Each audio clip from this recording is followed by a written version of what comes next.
Eh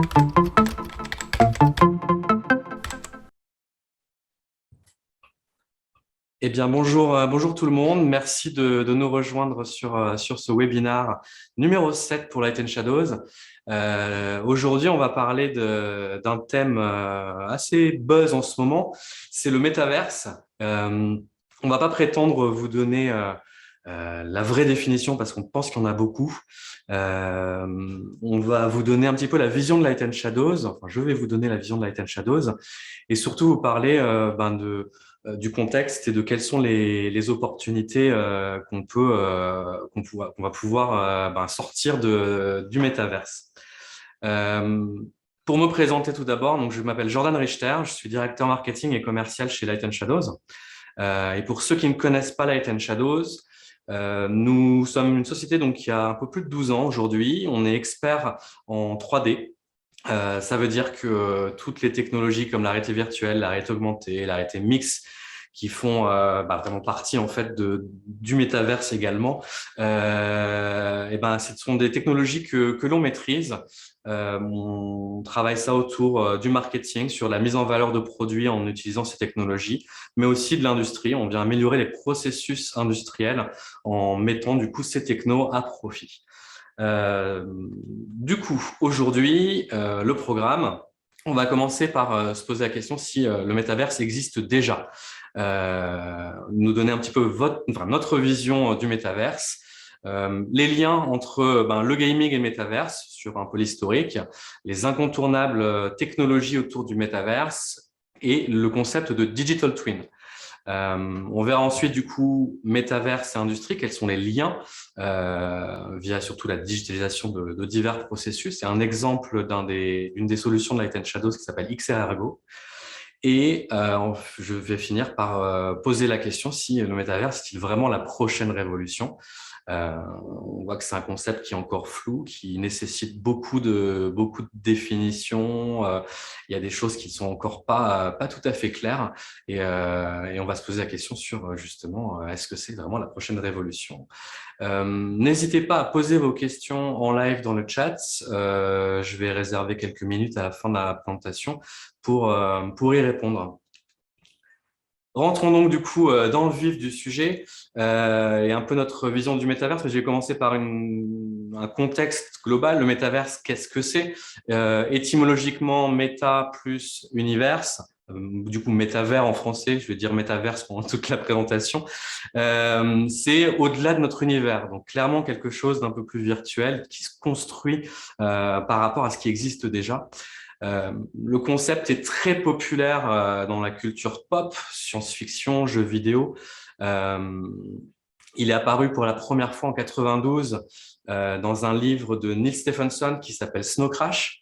Un bon roman qui vous explique un petit peu justement dans science-fiction qu'est-ce que c'est que de se téléporter entre divers univers virtuels justement. Et donc, du coup, le fait est que on a une multitude de définitions du métaverse. On prend un exemple principal. Facebook vient de changer donc, son nom en Meta, justement pour faire son entrée fracassante sur le métaverse. Mais Facebook a clairement sa propre définition du métaverse, sans doute très sociale. Évidemment, c'est en rapport avec son business. Mais si demain Apple, Google et d'autres s'y lancent, on aura beaucoup de définitions du métaverse. Selon nous, c'est vraiment ce processus de digitalisation du monde réel et surtout un processus d'interaction qui fera les bases du métaverse ou des métaverses. Des métaverses, pourquoi? Parce que est-ce qu'il existe déjà le métaverse? On peut dire que oui, sur certains aspects, notamment via le gaming. Ça a été les premières phases d'introduction des premiers métaverses. Les plus âgés d'entre nous se souviendront peut-être de Second Life, un monde virtuel dans lequel on pouvait se déplacer, interagir avec d'autres personnes. Il y avait une monnaie dans Second Life, il y avait un système où on pouvait donc du coup acheter des objets. Il y avait des shops. Les premiers balbutiements, je dirais même du e-commerce, c'était sur Second Life. Arrivé rapidement World of Warcraft. un jeu donc créé en 2003, où il y a encore énormément de gens qui jouent aujourd'hui, qui s'y rencontrent, qui font des réunions de guildes. C'est vraiment un endroit virtuel, du coup, où des gens se rencontrent. Exemple encore plus récent, Fortnite, énorme succès d'Epic Games, et qui du coup rassemble des milliers, des millions de joueurs tous les jours, Waouh! et qui est aussi générateur euh, de comment dire, d'interaction sociale. On a eu les premiers concerts sur Fortnite. On a eu des films qui peuvent se partager. Donc, toutes ces expériences-là sont vraiment des petites parties de ce qu'on appelle le métaverse. Les technologies Ah, d'accord. incontournables du métaverse. Euh, je vais commencer, donc je vais pas décrire ces technos enfin, je vais faire une petite description, mais je vais pas passer trop de temps dessus parce que ça reste des concepts qui sont relativement complexes et pas forcément uniquement liés au métaverse. Mais par exemple, on a la techno de la blockchain. La blockchain, c'est une technologie de registre qui permet de certifier des flux, des échanges, qu'ils soient monétaires, qu'ils soient logistiques, qu'ils soient d'information. Et sur la blockchain, on peut baser des petites parties du métaverse pour certifier quelque chose. Euh, et au-delà du coup de la blockchain, on arrive sur des technologies comme la crypto-monnaie, qui sont plutôt des assets financiers digitaux, où là, on vient apporter cette notion de monnaie d'échange. Alors, c'est pas forcément que de la monnaie au sens du Bitcoin, qui lui peut être reconnu comme ça par certains pays, notamment en ce moment par l'Ukraine et la Russie, mais aussi le Salvador comme réelle monnaie d'échange, mais on a beaucoup d'initiatives qui permettent d'utiliser les crypto-monnaies, qui sont généralement basées sur des technologies de blockchain pour pouvoir enregistrer toutes les transactions. Et donc, du coup, on vient créer une monnaie d'échange qui peut du coup exister dans le métaverse. J'en viens aux parties NFT, donc non-fungible tokens, qui donc qui sont une partie en fait ce ne sont pas des crypto-monnaies, ce sont des choses qui sont non échangeables, enfin non monétaires. C'est quelque chose d'unique. On pourrait considérer que ce sont des certificats de propriété d'assets virtuels. Donc que ce soit pour de l'art, hein, on a du pixel art qui se vend sous forme de NFT, mais aussi sous forme d'espace. On prend l'exemple de Sandbox aujourd'hui, qui est un des acteurs majeurs du métaverse, qui propose des espaces à disposition de marques, de stars ou de moi-même, ou bien vous-même, si vous souhaitez acheter sous forme d'un NFT un espace virtuel. Euh, je parle de ces technologies avec recul parce que on est vraiment au début, au balbutiement, et forcément il y a des effets de spéculation qui ont tendance à graviter autour de ces technologies. Mais avec le développement de ces technos, la façon dont on va les intégrer dans des applications et sans doute de la législation plus tard, on se rendra compte que ces technologies sont en fait interdépendantes et viennent vraiment apporter leur brique à l'édifice sur le métaverse. Du coup, un des derniers concepts que je voulais parler dans cette introduction, c'est sur le concept de digital twin, le jumeau numérique. C'est très important pour nous, notre business chez Light & Shadows, de parler de jumeau numérique, puisqu'on vient vraiment faire la modélisation à l'identique en virtuel, en 3D, d'éléments réels, donc que ce soit des usines, des machines-outils, des lignes de production, et par cette notion du digital twin, nous, on considère qu'on fait notre part du métaverse. On vient participer justement à la digitalisation de pas mal de choses, et notamment ce concept assez aussi, comment dire, ce concept très connu en ce moment qui est l'industrie 4.0, la digitalisation et donc le jumeau numérique en fait entièrement partie. Du coup, pour nous, on va se poser la question de comment on crée évidemment ce métaverse. Ça va passer par plusieurs étapes. On a parlé de digitalisation, donc là on voit digitalisation d'assets, de produits. Alors là c'est un sac à main, mais ça peut être n'importe quel autre produit. Ça peut être une voiture, ça peut être un hélicoptère, ça peut être un avion, ça peut être un parfum. Mais on a un produit que l'on peut digitaliser, on modélise, et donc ça c'est une des premières étapes. La deuxième étape de créer un métavers, c'est digitaliser des espaces ou tout simplement des showrooms. On vient prendre un environnement et on lui donne vie dans le virtuel. Là, c'est deux exemples d'environnements que l'on a pu modéliser chez Light and Shadows. L'idée, c'est de s'attacher en fait au réalisme de cet environnement et donc du coup de reproduire un environnement en virtuel dans lequel on va pouvoir par exemple y placer des produits. L'étape suivante, une fois qu'on a digitalisé des produits et des espaces, c'est la digitalisation de l'humain. Alors, il y a deux aspects à la digitalisation de l'humain. Il y a l'aspect tout simplement visuel dans un premier temps, qui pose aussi des problèmes d'éthique à certains niveaux. C'est-à-dire qu'on a des études qui montrent que plus une modélisation se rapproche du réel et donc est photoréaliste, plus on peut déclencher un sentiment de gêne chez les personnes qui parcourent le métaverse. Il se pose aussi la question de personnification. On a pu voir dans des articles que sur certains métaverses déjà existants, des personnes utilisent des avatars. Je suis un homme et j'utilise un avatar de sexe féminin.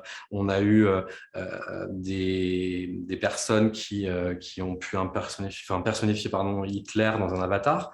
Donc là, on est vraiment sur un côté éthique. On est dans le virtuel, donc oui, effectivement, c'est pas forcément vrai, mais il y a une vraie personne derrière. Et la deuxième facette de la digitalisation de l'humain, c'est la digitalisation de ses mouvements, de son comportement. On peut digitaliser les mouvements aujourd'hui par de la capture de mouvements. Hein. Beaucoup de films aujourd'hui sont faits avec ces technologies-là. Mais ça prend une grande partie en fait de cette création du métaverse parce que pour digitaliser un humain et ses mouvements, on vient rajouter en fait du réalisme dans le virtuel. Et on va parler un petit peu plus tard de notre solution où on fait ça et je vais vous montrer l'intérêt. Donc, une fois qu'on a digitalisé des produits, des espaces et des humains, pour nous, chez Light & Shadows, on considère qu'on a déjà fait une partie du métaverse, peut-être pas l'ensemble, mais au moins une partie. L'exemple dont je vous parlais tout à l'heure, c'est plus un exemple du coup dans la digitalisation industrielle. On va venir digitaliser donc du coup des espaces industriels, des usines, des lignes de production, et on va les mettre à profit dans le virtuel pour y créer des simulations virtuelles. Et pour nous, c'est déjà faire partie du métaverse. Alors, il n'y a peut-être pas cette notion sociale où beaucoup de gens peuvent se rencontrer dans ces applications, mais à leur échelle, ces applications sont une digitalisation de quelque chose d'existant. Donc, on est vraiment au-delà de notre univers, et donc c'est la notion même de métaverse au départ. Donc, effectivement, nous, on va venir modéliser des espaces, des gestes, des procédures, et en faisant ça, on apporte des outils au réel. Une deuxième façon de construire un petit peu ce métavers, c'est utiliser une technologie du nuage de points. Donc on emmène un scanner en fait dans un espace. Le scanner 3D, laser, va scanner en 3D en fait tout cet espace et on peut le reconstituer en virtuel. Donc là, on est vraiment typiquement dans le jumeau numérique. C'est vraiment, on vient copier en fait de l'existant et on le met dans Dans le virtuel.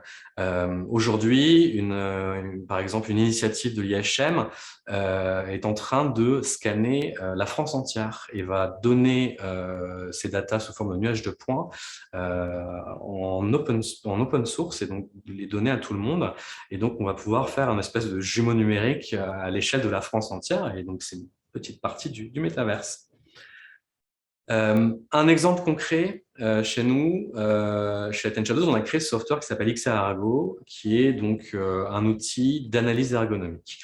Alors, pourquoi ça s'ancre dans le métaverse et pourquoi ça correspond à notre vision? C'est parce que, tout d'abord, on vient soit auditer une ligne de production existante et des gestuelles existantes, soit on vient directement les créer dans le virtuel. Et ce qui nous intéresse, nous, chez Light and Shadows, c'est le lien entre les deux. C'est-à-dire que en venant analyser une ligne de production existante, on vient digitaliser un mouvement grâce à des capteurs que l'on met sur une personne. On vient virtualiser tout ça et analyser dans le logiciel l'impact qu'a ce mouvement répétitif sur le corps humain, donc pour détecter s'il y a des potentiels troubles musculo-squelettiques qui peuvent apparaître sur le long terme. Et en ayant ces informations-là, on peut réadapter le réel d'une meilleure façon, donc pour l'améliorer. Et c'est cette boucle-là qui nous intéresse, c'est vraiment utiliser le virtuel pour venir améliorer le réel. Et la deuxième façon d'utiliser ce logiciel, c'est vraiment de concevoir directement dans le virtuel avant que ce soit construit dans le réel. Et en ayant cette conception en amont, on est capable d'avoir quelque chose qui est ergonomiquement parlant et qui a beaucoup de sens ergonomiquement parlant dans la réalité. Voilà, donc ça, c'est vraiment notre vision du métaverse tel qu'on le conçoit au travers de nos applications. Notre dernière partie, c'est donc du coup, est-ce que le métaverse, c'est vraiment la prochaine révolution? Donc, en effet, le métaverse, c'est un concept qui aujourd'hui est plein de promesses. Tout le monde en parle, tous les journalistes, les GAFAM s'y mettent. On a vraiment à disposition beaucoup de choses. C'est un mot qui est sur toutes les bouches aujourd'hui. Mais du coup, ça reste un concept qui est fragile. Pourquoi? Parce que, comme je le disais en introduction, il y a autant de définitions de métaverse qu'il y a deux personnes qui écrivent dessus et d'entreprises qui en créent. Donc, tant qu'on n'a pas une fusion en fait des définitions, une définition vraiment claire, on n'arrivera, à mon avis, pas à vraiment consolider ce concept. Deuxième crainte, c'est de voir un humain trop, voire toujours connecté. Effectivement, quand on peut regarder cette image d'une conférence de Mark Zuckerberg, toute la salle est équipée de casques de réalité virtuelle. On peut se poser la question, est-ce que c'est vraiment ça qu'on veut pour le futur? C'est une crainte qui est légitime. Nous, on est les premiers dedans, puisque c'est un petit peu notre business de travailler avec la réalité virtuelle. Mais comme je le disais tout à l'heure, nous, notre idée, c'est vraiment d'utiliser le virtuel pour améliorer le réel. Donc cette crainte, elle existe forcément. Il faut pas se laisser, mais il faut pas se laisser justement submerger par cette crainte en disant qu'il y a toujours des fonctions qui nous permettront d'utiliser le métaverse à bon escient. On a aussi une problématique technologique. On a un gros gap techno qui existe. Dans ce qui concerne la partie hardware. On a beaucoup de hardware aujourd'hui qui existe, c'est devenu accessible à beaucoup de monde, mais aujourd'hui, en termes de qualité, il y a encore trop peu de hardware disponible, il n'y a pas d'uniformité entre tous les différents hardware et on est vraiment aujourd'hui dans une jungle. Et donc, on a vraiment ce gap encore technologique à franchir pour améliorer tout ce qui est lunettes afin de fournir en fait les expériences les plus appropriées mais sur une échelle globale. Si évidemment on voit le métaverse comme quelque chose sur lequel tout le monde devrait se greffer. On a aussi une infrastructure sans fil qui n'est pas encore tout à fait fini. Aujourd'hui, on parle, la 5G a débarqué en France, mais il y a encore des endroits en France où même la 4G n'est pas encore accessible. On parle de 6G, mais celle-ci ne débarquera pas avant 2030 et en Corée du Sud. Donc, avant que ce soit déployé à une échelle mondiale, on n'y est pas encore. Mais pourtant, ce sont ces technologies-là qui vont vraiment jouer le rôle de diffusion de la technologie, parce qu'on a besoin de rapidité de connexion pour justement fournir des applications auxquelles beaucoup de gens peuvent se connecter. Enfin, une dernière question qui se pose, c'est comment harmoniser tous ces acteurs du métaverse les uns avec les autres. Si Facebook crée le sien, si Google crée le sien, si Apple crée le sien, et si Light Shadows fait ses petites briques et les propose, comment on harmonise tout ça? Est-ce qu'on va pouvoir passer d'un métaverse à un autre, comme aujourd'hui on passe d'une application à une autre sur un smartphone? Voilà, toutes ces questions ouvertes qui sont des problématiques technologiques qui posent la question de est-ce que c'est la prochaine révolution? Euh, Nous, on y voit quand même beaucoup d'opportunités. C'est déjà le métaverse déjà en création. J'en ai parlé, c'est pas un concept qui est si nouveau que ça. De toute manière, on y participe nous depuis 12 ans, mais ça a commencé bien avant nous. Euh, on a cette notion de Web 3 qui débarque, donc c'est quelque chose de nouveau. On a le Web 2, c'était l'arrivée 2.0, c'était l'arrivée des réseaux sociaux. Ça a complètement révolutionné la façon dont on travaille aujourd'hui, dont on consomme aujourd'hui. C'est pour nous, on considère vraiment qu'il y a une vraie opportunité là-dessus à franchir, et il faut s'y mettre dès maintenant pour justement en maîtriser les clés, en maîtriser les concepts, en maîtriser l'organisation. Et donc pour nous, c'est autant de nouvelles opportunités de s'amuser, de travailler, de faire du sport, de consommer, d'apprendre. Voilà, toutes ces choses qu'on fait aujourd'hui dans le 2.0 vont être transcrites en fait dans le Web 3. Et pour nous, c'est vraiment quelque chose qui arrive. Euh, pour parler de cette opportunité, aujourd'hui, donc, sur certains mots de Schopenhauer qui disait que dans un premier temps, quand une nouvelle technologie arrive, on la voit comme ridicule, on a tendance à s'en moquer. Je pense qu'on est passé au-delà de ça aujourd'hui. Par contre, on est peut-être dans la deuxième phase qui est quelque chose de dangereux. Donc, on commence à se poser les bonnes questions, à mon avis. Et la prochaine phase, c'est effectivement que le métaverse devienne une technologie qui est évidente, et c'est ça les préceptes d'une révolution.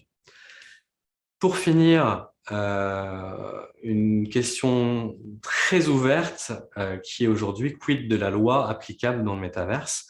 En effet, euh, l'humain aime contrôler. Aujourd'hui, on se dit on peut créer un monde virtuel et on pourrait y faire ce qu'on veut.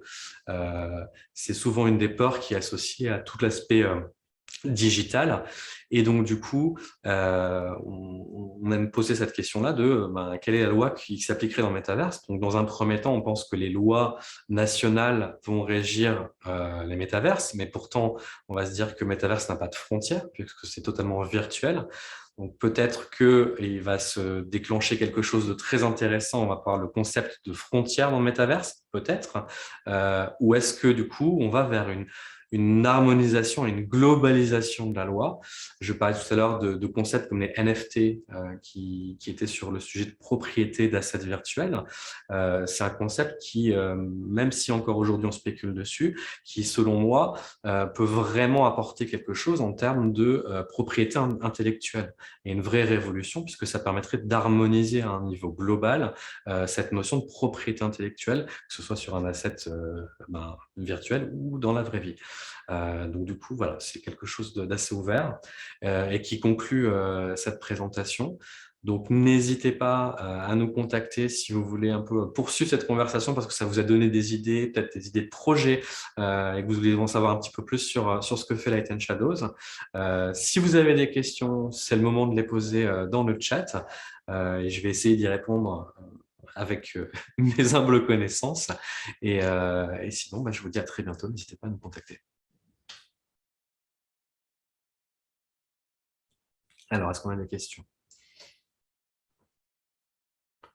Comment investir dans le méta? Très très bonne question. Alors comment investir dans le méta? Il y a à mon avis beaucoup de réponses à cette question. Euh, une des premières, ce serait d'investir dans un terrain du métaverse, donc sur des sites comme Sandbox par exemple. Euh, ce n'est pas un conseil d'investissement, hein, je tiens à le préciser. Mais c'est une des façons. Euh, alors, on pense notamment à l'immobilier surtout. Euh, c'est une très bonne question. Justement, via Sandbox, par exemple, on peut investir sur des terrains. Maintenant, je pense que comme toute nouvelle technologie, comme tout nouveau réseau, il faut arriver à l'appréhender et se dire qu'est-ce que je vais faire de ce terrain. Si j'investis dans un terrain dans le métaverse, est-ce que c'est pour faire purement de la spéculation et me dire super, j'ai un terrain à côté de chez Snoop Dogg, je vais pouvoir le revendre super cher, ou est-ce que j'ai l'intention de créer un espace dans lequel des gens vont pouvoir se rendre? Est-ce que j'ai l'intention de créer un showroom dans lequel je vais pouvoir vendre des produits ou des services? Voilà. Donc, pour investir dans l'immobilier, il y a des plateformes donc, comme Sandbox. Il y en a sans doute d'autres que j'ai pas forcément en tête. Mais voilà. Et pourquoi à côté de chez Snoop, ça coûterait de l'argent? Eh ben ça, c'est les joies c'est les joies en fait de la spéculation. On voit des stars qui s'intéressent à cet écosystème. Melania Trump lance des NFT par exemple. Euh, donc effectivement, aujourd'hui on a un système de spéculation et donc on ne sait pas encore quelle est la valeur de ces choses. On pourrait imaginer une espèce de bulle du métaverse comme il y a eu une bulle de l'Internet au début, sans vouloir faire peur, évidemment, mais effectivement, oui, là, mais comme toute nouvelle technologie, ça attire la spéculation. D'après vous, quelles sont les technologies les plus importantes liées à l'écosystème métaverse, mis à part la 5G, la RVR et l'IA? En fait, je pense que ce sont les technologies les plus importantes. Derrière tout ça, il y a toutes les technologies hardware, la création de puces, la création de cartes graphiques, donc tout ce qui est processeur pour ces images, parce qu'on parle de 3D. La 3D, c'est quelque chose qui est assez lourd et qui du coup a besoin d'une grosse force de calcul de la part des ordinateurs. Donc au-delà des technos j'ai envie de dire, de connexion comme la 5G ou de visualisation comme l'AR ou la VR d'algorithmes comme l'IA, je pense qu'il y a la technologie hardware qui est très importante. On a la technologie aussi de l'IoT, donc Internet of Things. Tous les objets connectés, alors j'ai parlé plutôt dans un monde industriel, ces objets connectés par exemple dans une usine nous permettent de récupérer des informations que l'on peut utiliser dans le virtuel pour faire des simulations. Euh, et donc du coup, cette partie du métaverse rejoint un petit peu les applications que nous on a en utilisant justement les données apportées par des objets connectés. Ça peut être des capteurs par exemple de température, de distance par rapport à un robot pour avoir un petit peu de sécurité par rapport à tout ça. Voilà. Mais sinon, les technologies que vous avez citées sont pour moi les technologies essentielles qui tournent du métaverse. Est-ce que les NFT vont être la base des échanges sur le métaverse, étant donné qu'il est considéré comme un contrat? Alors oui, je pense que les NFT vont être une façon d'échange, mais pas que. Effectivement, on est en train de revoir quelque chose et quelque chose les NFT sont généralement très liés à la blockchain. Donc la blockchain est quelque chose qui est assez, comme je disais tout à l'heure, une technologie de certification. On enregistre quelque chose qui est un petit peu gravé dans Internet. Donc il y a une notion de transparence qui existe et la transparence des échanges financiers, à mon avis, très recherchée. Donc, oui, je pense que les NFT pourront être une monnaie d'échange sur les réseaux sociaux, enfin sur le métaverse, pardon. Mais je pense qu'il y en aura d'autres. Les cryptos en font partie, mais je pense que les monnaies actuelles aussi en font partie. On pourra payer avec sa carte bleue. Le Jordan, bonjour Alexandre. Comment pourra-t-on transférer les objets digitaux uniques, un objet 3D NFT, d'un environnement métaverse à l'autre? Très bonne question. C'est la question que je posais tout à l'heure dans l'harmonisation de tous les acteurs. Euh, aujourd'hui, travaillant dans la 3D, on a déjà du mal à transférer des données 3D d'un logiciel à un autre, d'un moteur de rendu de jeu, par exemple, que ce soit Unity ou Unreal Engine. On est sur une difficulté de transférer des scènes 3D d'un logiciel à un autre. Donc, j'imagine que ça va être super challenging d'aller d'un métaverse à l'autre s'il en existe. D'où, je pense, la notion de normalisation, d'uniformisation et voilà. Donc, l'avenir nous dira, est-ce qu'il y aura un des acteurs qui prendra le dessus sur tout le monde? C'est peut-être le moment aussi de se poser la question d'une hégémonie européenne par rapport à ces technologies-là pour essayer de faire un contrebalancier aux GAFAM. Y aura-t-il des métaverses 2D accessibles avec des PC, tablettes et 3D accessibles avec des HMD? Alors, le métaverse apporte quand même cette notion de 3D globale. Même si je suis sur un PC ou sur une tablette, je peux voir un monde en 3D. Donc effectivement, c'est pas forcément, je suis forcément dans mon casque de réalité virtuelle pour vivre ou avoir une expérience dans un métaverse. Je pense qu'on peut avoir une expérience dans un métaverse sur un PC, sur une tablette, sur un smartphone. Elle sera peut-être pas aussi immersive, mais au sens de métaverse comme étant un univers au-delà du réel ou de notre univers à nous, effectivement, on est sur quelque chose qui est possible à voir en 2D et en 3D. Une dernière question. À terme, vous pensez que les entreprises s'orienteront plus vers le métaverse dit 1.0 Roblox, par exemple, ou les métaverses décentralisés, Decentraland Sandbox? Euh, c'est une très bonne question, très difficile. Aujourd'hui, je connais encore très peu d'entreprises qui se lancent réellement dans le métaverse avec un vrai projet. Je vois plutôt des initiatives comme on avait au début du Web 2.0. Facebook existait. Ah, il faut que tout le monde ait absolument une page Facebook. Là, aujourd'hui, on a Sandbox qui existe. Ah ben tiens, il faut absolument que j'achète un terrain sur Sandbox pour pas louper le coche, j'ai envie de dire.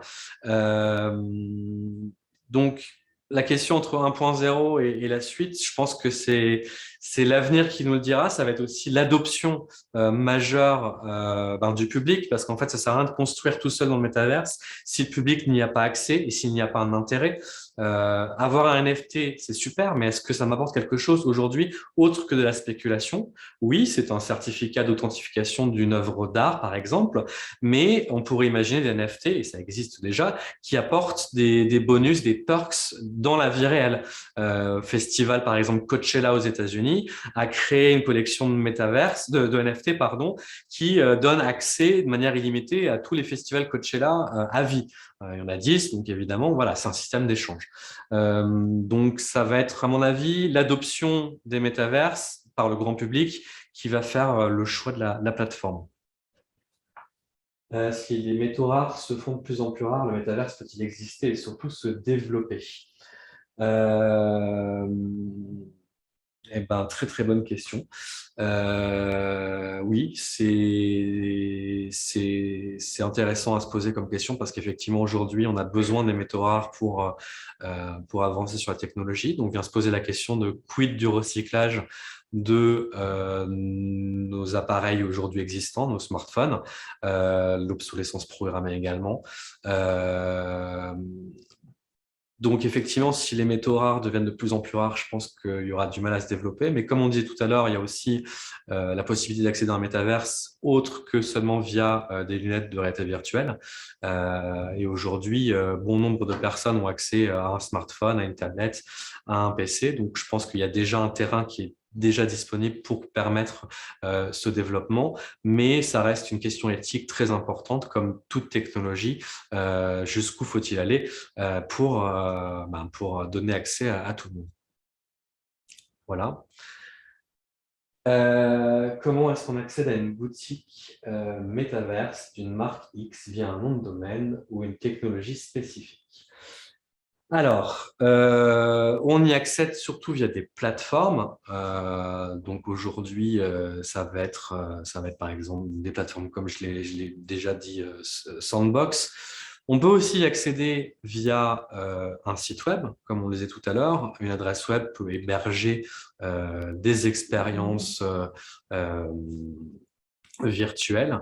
Euh, j'ai lu quelque part que Second Life allait essayer d'être ressuscité. Euh, Peut-être que ce sera une nouvelle façon d'accéder aussi à des boutiques dans le métaverse.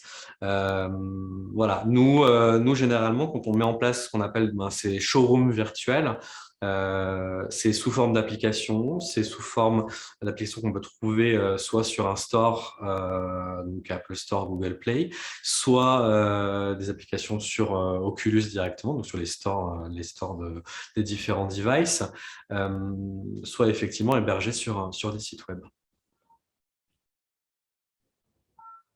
Non, il n'y a pas que Sandbox dans le métaverse, absolument pas.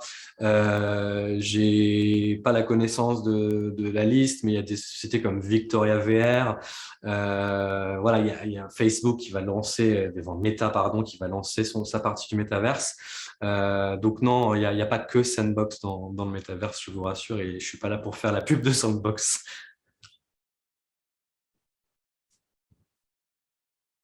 Voilà, des Centraland qui sont les plus gros. Merci, merci dire pour la précision. Euh, voilà. Écoutez, on va conclure cet échange. N'hésitez pas à une dernière question. Allez, je prends une dernière question.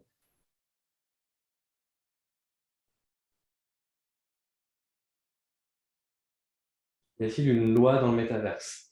Alors, c'est ce que je disais tout à l'heure. Je pense qu'aujourd'hui, les lois qui s'appliquent dans le métaverse sont les lois nationales, c'est-à-dire si j'accède à un métaverse des États-Unis, c'est la loi des États-Unis qui va s'appliquer sur mon comportement.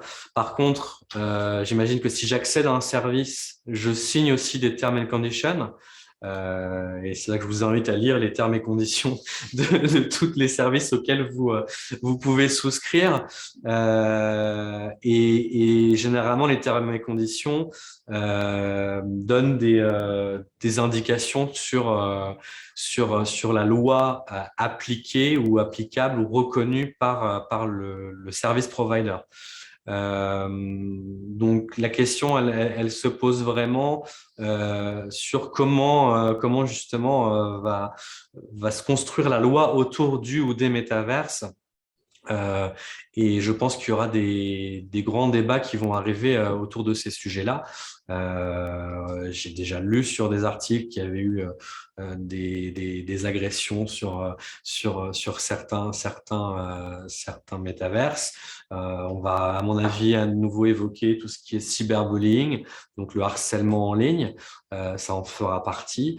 Et donc, du coup, il va falloir, je pense, légiférer dans tout ça et je pense harmoniser tout ça. Mais ça va être un beau challenge. On peut créer un monde virtuel avec notre propre loi. Très bonne question. Là, on se retrouve du coup peut-être du côté de Ready Player One, où le créateur du monde virtuel crée sa propre loi. Donc oui, ça peut être une vision. C'est ce que je dis. Enfin, je l'ai pas évoqué tout à l'heure, mais aujourd'hui, on a une loi sur Internet. Ça n'empêche pas un dark web d'exister, où il se passe des choses pas très clean, pas forcément respectueuses de la loi. Mais ça existe, donc il y aura peut-être un dark metaverse. Voilà. Et que fait LS dans tout ça? Merci Luc. Du coup, LS, comme je disais tout à l'heure, on participe via des petites briques. On fait un tout petit peu de modélisation de process, de modélisation d'usines. On fait des applications pour beaucoup d'industriels français et étrangers pour améliorer en fait des process comme de la formation virtuelle. On fait de la simulation virtuelle pour permettre de tester des hypothèses, etc., etc. Euh, on participe aussi à la création de beaucoup de configurateurs en ligne ou sur des applications en réalité virtuelle. Donc on met en valeur en fait les produits de nos clients à l'aide de la 3D, de la VR, de la réalité augmentée. Voilà, donc n'hésitez pas à nous contacter. On sera heureux de vous accompagner si vous avez des projets. Vous pouvez aller visiter notre site internet light-end-shadows.com et vous aurez des exemples de certains de nos projets et puis une façon de nous contacter. Voilà, on va s'arrêter là aujourd'hui. Merci à toutes et tous d'avoir participé à ce webinaire. C'est un plaisir de l'animer. Et puis, retrouvez-nous, suivez-nous sur les réseaux sociaux pour voir quel va être le prochain thème de notre webinaire. On sera ravis de vous y retrouver. À très bientôt. Au revoir.